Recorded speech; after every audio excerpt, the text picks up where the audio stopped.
O livro da Revelação é o título da lição 12 para a classe 2 juvenis, a penúltima lição da nossa classe nesse trimestre. E o texto em destaque está em Apocalipse 1 e 3. Bem-aventurado aquele que lê, os que ouvem as palavras desta profecia e guardam, praticam as coisas que nela estão escritas, porque o tempo está próximo. A paz de Cristo para todos, sejam muito bem-vindos ao nosso canal para mais uma sequência de aulas da Escola Dominical. Sou o professor Denis Pereira e semanalmente estamos por aqui, ajudando professores, coordenadores, superintendentes e todos que amam a Escola Dominical a preparar as lições das classes de pré-adolescentes, adolescentes, juvenis, jovens e adultos. Por isso, você está inscrito no nosso canal, muito obrigado. Quem ainda não está, inscreva-se e ative as notificações. É muito importante para o YouTube lhe avisar sempre que tiver um conteúdo novo por aqui. E a todos aqueles que já estão conosco há bastante tempo e aqueles que estão chegando agora, clique no Valeu. Quando você clica no Valeu, aparece aí uma série de valores que você pode contribuir com o nosso canal. Você nos ajuda a investir mais tempo nesse projeto, você nos ajuda também a criar mais conteúdo e a investir na divulgação de nossas aulas. Uma aula minha, por exemplo, a classe de adultos tem 100 visualizações, mas se eu pago ao YouTube para impulsionar, para mostrar para mais gente, eu consigo alcançar mais de 1000 professores. Então, quando você contribui com o nosso canal, você está me ajudando a ajudar mais pessoas. Então contribua, clique no Valeu, escolha o valor e tem uma chave Pix aqui também. Você pode aí enviar a sua contribuição, receberemos com muito carinho, tá certo? Pegue lápis, papel, caneta, bloco de notas e vamos juntos preparar mais esta aula linda da Escola Dominical.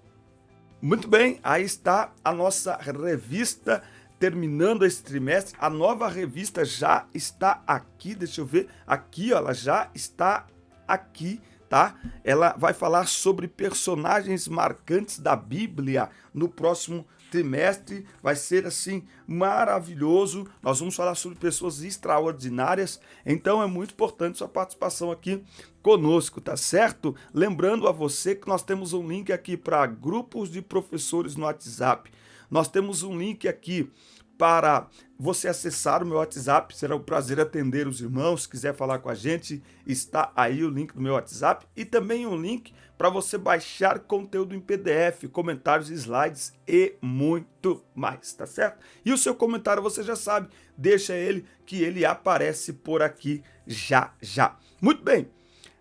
Tópico 1 dessa nossa lição, vamos falar dos objetivos, o significado da palavra Apocalipse, conhecer a autoria, o assunto e as principais características do livro e refletir sobre a esperança que o livro de Apocalipse nos traz, tá certo? Então nós vamos por aqui, caminhando devagarinho, você vai fazendo as suas anotações.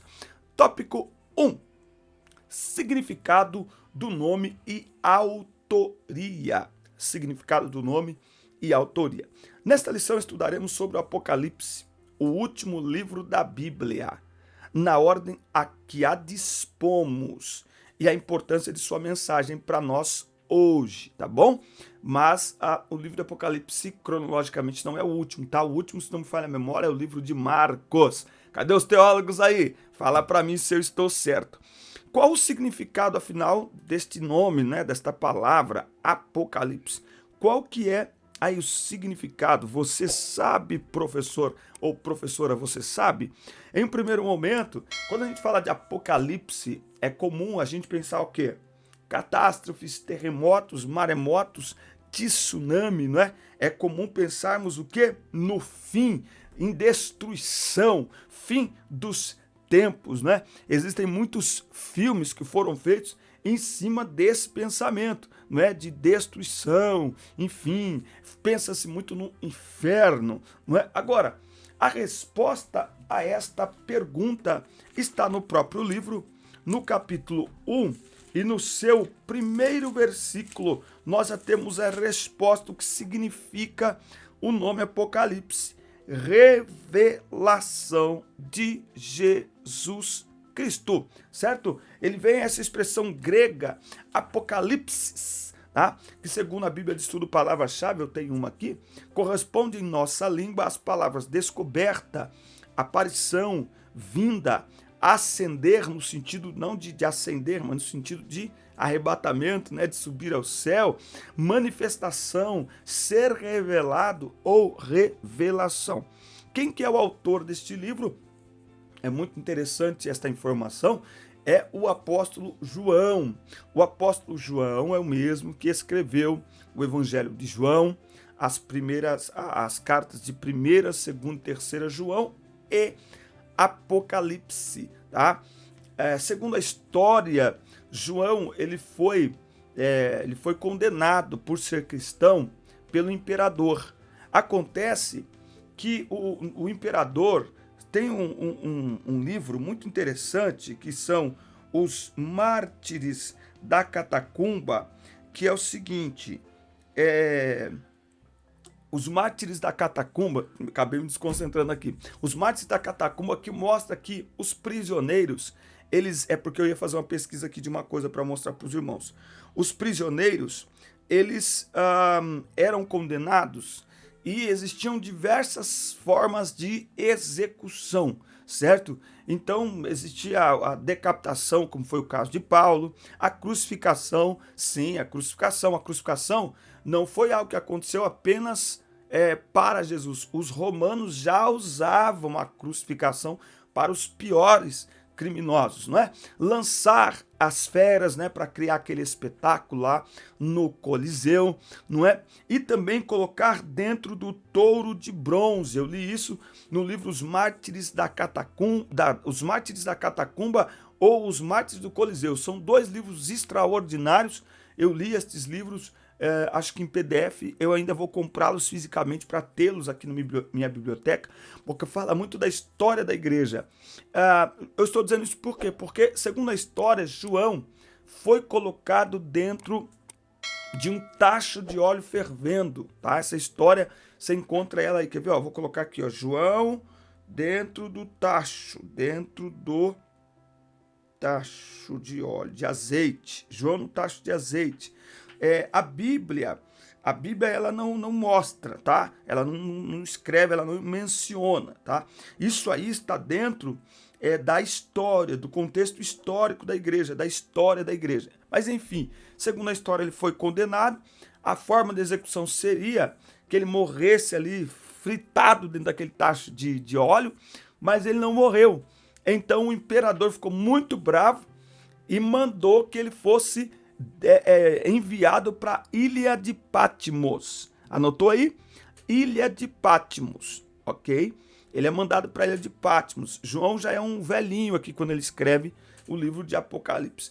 Lá na Ilha de Patmos, eles enviavam prisioneiros e a ideia deles é que esses prisioneiros fossem torturados lá também. Então João não está na praia da ilha, num resort, numa ilha paradisíaca. Não, era uma ilha cheia de bestas feras, cercada pelo mar, claro, senão seria uma ilha, e lá eles eram forçados a trabalhar, a quebrar pedra, enfim, eles eram torturados o tempo todo. É neste cenário que João tem esta visão, não é? Então é dentro deste cenário, não é? Então, talvez aqui uma aplicação, porque esta revista, ela é uma revista que ela testou muito a nossa capacidade de aplicar, não é? O ensino, porque essa é uma revista que ela está tratando da Bíblia como da estrutura da Bíblia, né? Então, qual é a aplicação que a gente pode fazer, não é? O professor, ele precisa se preparar para fazer aplicações, ou seja, o que o aluno vai fazer com estas informações no seu dia a dia, não é? Então, pensando deste ponto de vista, João está velho, João é condenado à morte, João é colocado lá para fritar, João é mandado para uma ilha distante, cheia de animais ferozes, longe de sua família, longe de tudo, né? E ele é colocado lá naquela ilha, é mandado para lá para morrer. Só que lá nessa ilha, João vai ter as tuas experiências mais extraordinárias com Deus. Ele andou com Jesus, Imagine o que foi para João, que andou com Jesus. Ele, no capítulo 1, ele fala assim, que ele abre os olhos e ele começa a ver o Cordeiro de Deus, né? Ele viu Jesus ser crucificado, não é? E aí ele começa aqui a olhar o capítulo 1, leia ele, é maravilhoso, é extraordinário demais. Porque agora o que aparece para João não é o Cristo crucificado, mas é o Cristo glorificado, com todo o seu poder e a sua glória, não é? Então, quando tudo parece perdido, Deus sempre surpreende aqueles que lhe são fiéis, não é? Aqueles que lhe são queridos, né? Então vale a pena ser fiel a Deus.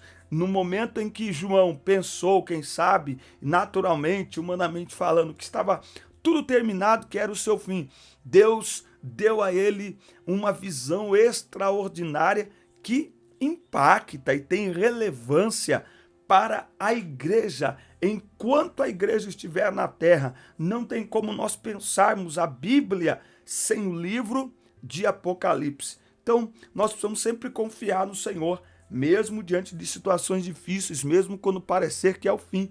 Muitas vezes aquilo que parece o fim para nós, para Deus, é um novo começo. Então foi lá nessa ilha que João recebe a ordem de Deus para escrever. Ele começa a ver coisas do passado, do presente e do futuro. Ver, ouvir, e ele recebe uma ordem para escrever. Só uma conjectura aqui. Imagine se João não tivesse escrito tudo o que ele viu. E é engraçado isso. Por quê? Porque Paulo, lá em 2 Coríntios, ele diz assim, que há um homem, se no corpo não sei, se fora do corpo também não sei, que foi levado até o terceiro céu. E foram reveladas a eles coisas que aos homens não é lícito contar. Olha que coisa extraordinária. O que Paulo viu, ele não pôde contar a ninguém. O que João viu, ele recebeu ordem para contar para todo mundo. E é por isso que nós conhecemos um pouco mais do céu, porque João obedeceu esta ordem e escreveu. Muito bem, vamos ao tópico 2. Mas antes, você já se inscreveu no canal? Se ainda não se inscreveu, inscreva-se. Ative as notificações, isso é muito importante para nós. Dê like no vídeo, deixe o seu comentário para ele aparecer por aqui. E clica no valeu, contribua com o canal clicando no valeu, escolha um valor, será recebido com muito carinho. Tem uma chave Pix aqui, contribua. Você nos ajuda a investir mais tempo e recursos para termos mais estrutura aqui. E você também nos ajuda a divulgar, impulsionar, pagar ao YouTube, sabe os anúncios, você está assistindo um vídeo, não aparece assim, antes do meu vídeo, não apareceu aí um anúncio, e do lado apareceu ali, pular anúncio. Então, quando for no meu vídeo, não pula, por favor, segura aí 15 segundos, irmão, porque se você assistir esse anúncio, o anunciante vai pagar mais para o YouTube, e aí o YouTube, então, investe no nosso canal também, tá certo? E é esse tipo de anúncio que eu quero fazer também, eu quero pegar e fazer esse tipo de anúncio para que mais pessoas conheça o nosso canal. Então contribua, por favor. Estrutura do livro. O livro de Apocalipse tem 22 capítulos, nos quais encontramos, no entendimento de muitos estudiosos, as cartas às 7 igrejas da Ásia, profecias e revelações. Eu vou fazer aqui uma pergunta aqui, né? Muita gente, ou uma colocação, muita gente acha que quando a gente fala de Apocalipse, quando a gente fala de profecia e revelação, a gente está falando de adivinhação ou de previsão do futuro. Ei, anote aí. O livro de Apocalipse não é meramente previsão do futuro. O livro de Apocalipse registra fatos que aconteceram, estão acontecendo e vão acontecer. Não é uma possibilidade, né, que os homens serão julgados. Não é uma possibilidade que a igreja será arrebatada. Não é uma possibilidade a grande tribulação. Não é uma possibilidade, portanto, uma previsão. Talvez aconteça. Não, irmão. Não tem essa... na palavra de Deus não tem essa margem de 5 para mais, 5 para menos. Talvez aconteça, talvez não aconteça. O que está escrito neste livro já aconteceu, está acontecendo e vai acontecer, certo? Bom, a revelação, ela contempla aí os 3 tempos: passado, presente e futuro. Passado, presente e futuro. O livro de Apocalipse, de acordo com o dicionário de profecia bíblica, ele apresenta aí o seu conteúdo dividido aí, não é? Estruturalmente em 8 partes. As 7 cartas às igrejas da Ásia Menor, tá? Que são ali a igreja de Filadélfia, Laodiceia, Tiatira, Sardes, enfim, né? As 7 igrejas da Ásia, não é? Que são cartas às 7 igrejas, aos 7 pastores. Estas cartas às 7 igrejas, elas foram exclusivas para aquelas 7 igrejas? Não. Os estudiosos dizem que podem ser 7 tempos. As 7 igrejas da Ásia, elas podem ser 7 períodos da igreja. Elas podem ser 7 tipos de igrejas ou 7 tipos de crentes, não é? Então, é preciso ter sempre isso em mente, tá? Tudo que está na palavra de Deus se aplica também a nós. Foi enviada àquelas igrejas naquele momento, mas se estão na Bíblia, e estão na Bíblia, então serve para nós, tá? Então, estas cartas feitas naquele momento às igrejas da Ásia são para todos nós. Elas têm um poder e um valor universal. Nós temos aí os 7 selos, as 7 trombetas, as 7 figuras simbólicas, o derramamento das 7 taças, a condenação eterna dos ímpios, as glórias da Nova Jerusalém, não é? E o epílogo ali, né? O finalmente, né? A finalização aqui desse livro, certo? Então ele está bem dividido e quando nós lemos ele é possível entender. Porque muitas pessoas não entendem o livro do Apocalipse, aquilo que está escrito neste livro. Porque muitas pessoas, primeiro, anote aí, primeiro cuidado que devemos ter com o livro do Apocalipse é o cuidado com a teologia especulativa. A teologia especulativa, ela procura enxergar aquilo que não está aqui no texto. Então é preciso tomar muito cuidado, sabe? Dizer o que o texto não diz. A segunda coisa é cuidado com a teologia aterrorizante. É aquela teologia que quer provocar medo. Cuidado. Medo do arrebatamento, medo do fim, deve ter aqueles que não lavaram as suas vestes no sangue do Cordeiro. Deve ter aqueles que não tiveram encontro com Jesus como Senhor e Salvador de suas vidas.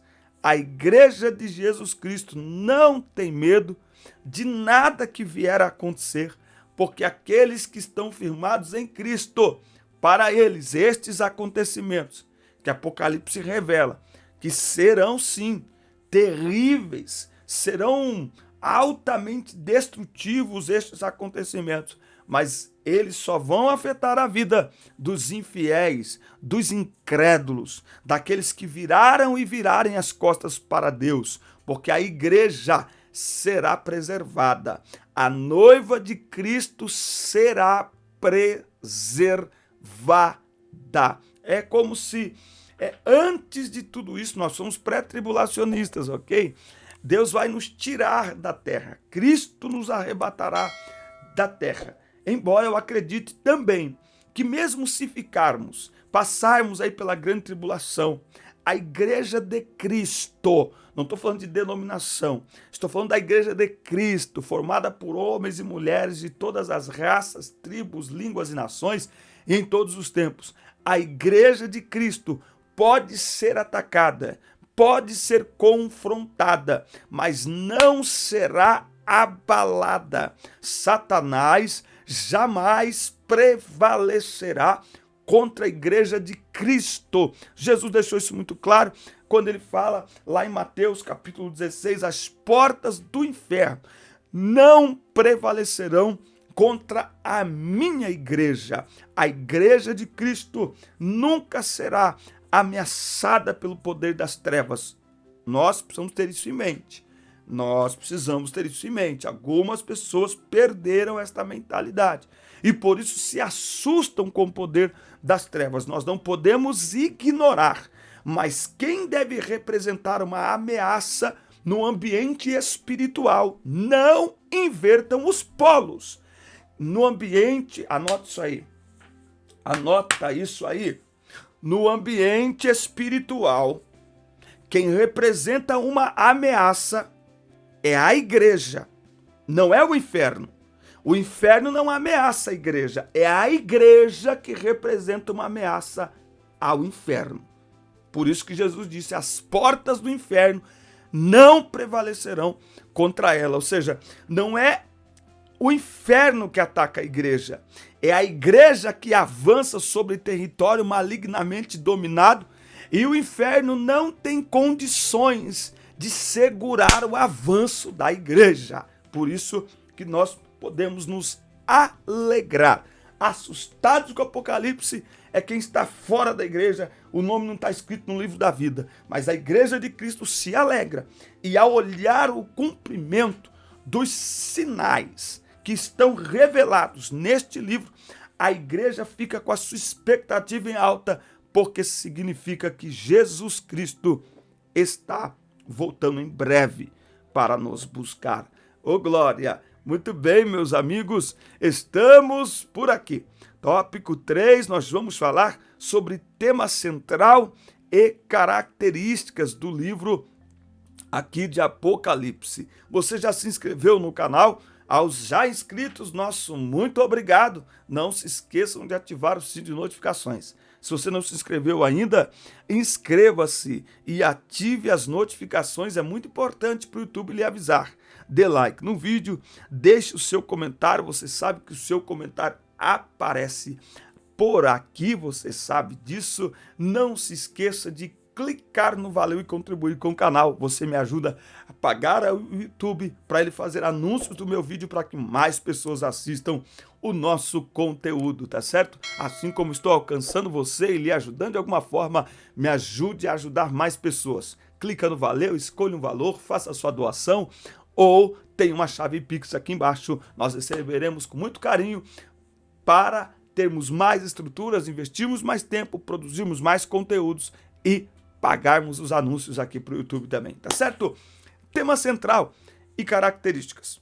Segundo a Bíblia de Estudo Pentecostal, o tema central de Apocalipse é a consumação do conflito dos séculos. É o tempo do fim.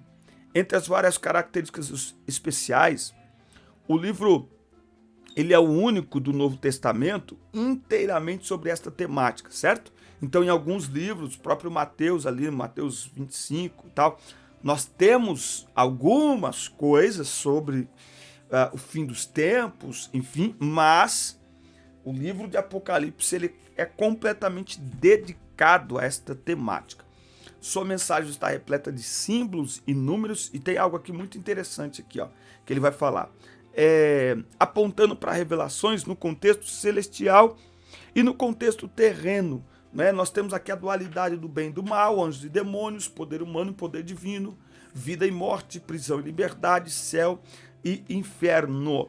Tá? Agora, sem, no entanto, mostrar igualdades entre elas, mas sujeição ao Senhor, seu reino dos povos que representa Satanás e suas hostes. Maravilhoso esse comentário. Lembra que eu acabei de falar, finalizando aqui o segundo tópico? Gente, não existe cabo de guerra, não existe, como que chama? Eu esqueci como que chama aquela brincadeira de, sabe? Não existe medição de força entre Deus e o diabo, entre o reino de Deus e o inferno. Não existe. Você anotou ou eu falei rápido demais? Deu tempo de você anotar? Não existe. Não existe luta.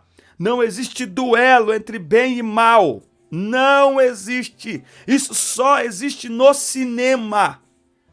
Só no cinema que trevas brigam com luz. Só no cinema, só na mentalidade infantil de alguns crentes. Olha só, durante muito tempo nós temos ouvido pessoas pregando e falando assim, que Jesus desceu no inferno. Primeiro, ó, Jesus desceu no inferno. Vamos lá. Pergunta, responde aqui nos comentários. Houve festa no inferno quando Jesus morreu? Vamos lá. Houve festa no inferno quando Jesus morreu? Primeira coisa, onde está escrito na Bíblia que houve festa no inferno quando Jesus morreu? Em nenhum lugar. E por que falam isso? Para romantizar.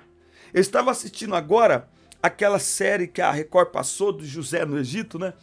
Aí começou a ter aquela cena quando José, ele decifra o sonho ali de Faraó. Aí minha filha estava assistindo e ela falou assim, nada a ver. Não foi assim, não foi desse jeito. A Bíblia não fala que José baixou a cabeça, ficou chorando, fez esta ceninha. Aí eu falei para ela, mas para a novela tem que romantizar, senão você não consegue assistir, não é? Então tem que romantizar. Você tem que usar o original, mas também tem que usar um pouquinho a imaginação, beleza. O problema é quando a gente faz isso no altar pregando. Então romantizar essa ideia. Sabe, fizeram uma novela em muitos púlpitos, milhares de vezes. Eu espero que eu nunca tenha feito. Eu espero que, quando Jesus morreu, ele desceu no inferno. E estava tendo festa no inferno. E aí, Jesus desceu, Jesus foi lá. E aí, Jesus quando chegou no inferno, música parou. E aí, Satanás veio, entregou, e a maneira como é feita ali no altar, gente, a igreja explode de poder. Pessoal, não tem base bíblica, primeiro para dizer que teve festa no inferno. Sabe por quê?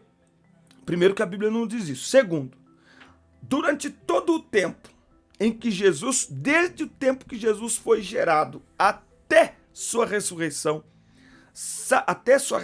ou até sua crucificação, até sua morte, Satanás fez de tudo para impedir que Jesus cumprisse a sua missão. Por quê? Porque ele sabia quem Jesus era. E ele sabia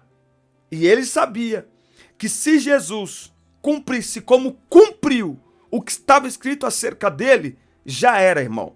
Já era. Tu lhe ferirás, ele pisará a tua cabeça e tu lhe ferirás o calcanhar. Já era. Já era, irmão. Certo? Então, é por isso que ele tenta matar os bebês, ele mata, né? Tentando, enfim. É por isso que ele tenta Jesus logo depois de Jesus sair da água. E é por isso que ele, por diversas vezes, usa os seus agentes, fala até na boca de Pedro, para ver se tira Jesus do foco. E Jesus se mantém no foco. Então, não precisa ser muito esperto para saber o seguinte. Se ele diz que nasceria, nasceu. Se ele disse que seria crucificado, foi crucificado. Se ele disse que morreria na pior morte, seria flagelado, foi. Se ele disse que ressuscitaria ao terceiro dia, não tenho dúvidas que ele vai ressuscitar. Então, quando eu olho, eu não vejo festa no inferno quando Jesus morre. Pelo contrário. Talvez, se houve algum tipo de festa, a festa acaba quando Jesus na cruz dá o último brado, tetelestai, está consumado. A partir desta hora não tem como ter festa. A partir desta hora Satanás sabe, ele já sabia antes, mas como ele é teimoso, agora a partir desta hora ele sabe, perdeu, irmão, já era, não tem mais. Por quê? Porque não tem briga. Então não tem esse negócio de Jesus descer lá, pedir chave para ele, e ele vir, não tem, irmão. Não tem. O Jesus que ressuscita, ressuscita glorificado, Rei dos reis, Senhor dos senhores. Ele não ressuscita nada menos do que ele já era antes. Mas ele estava aqui 3 anos e meio como homem. Como homem ele estava aqui, cumprindo tudo o que acerca dele estava escrito. Então não tem como ter festa no inferno. Então tira essa ideia de briga entre inferno e céu, entre treva e luz. Ela não existe. O inferno não, a Bíblia não chama Satanás de inimigo de Deus, porque inimigo só pode ser quem pode combater. Ai, irmão, isso é glorioso, dá vontade de sair correndo aqui dentro. Inimigo só pode existir quando os dois oponentes, eles têm condições de superar um ao outro. Satanás não tem condições de superar a Deus. Por isso ele é chamado de vosso adversário. Ele é inimigo da igreja. De Deus jamais. De Deus jamais. Ô glória, de Deus jamais. Não é?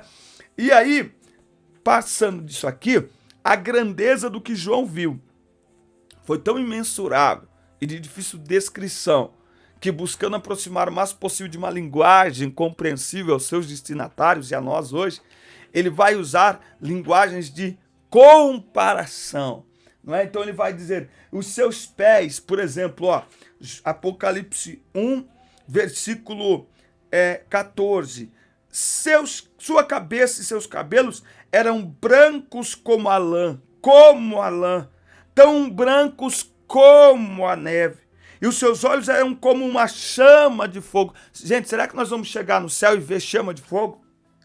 Será que nós vamos ver chama de fogo lá? Seus pés como bronze polido, né? Sua voz como o som de muitas águas, não é? Aí veja, ele usa a linguagem comparativa.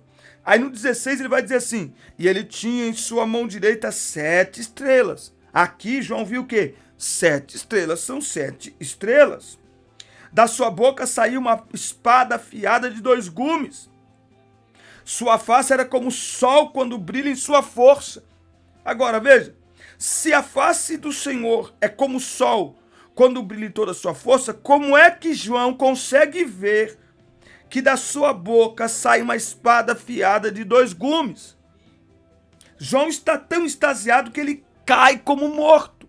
Ele sabe quem ele está vendo, mas ele não está vendo exatamente, ele não consegue enxergar exatamente os detalhes do que ele está vendo. Falta a João vocabulário para dizer.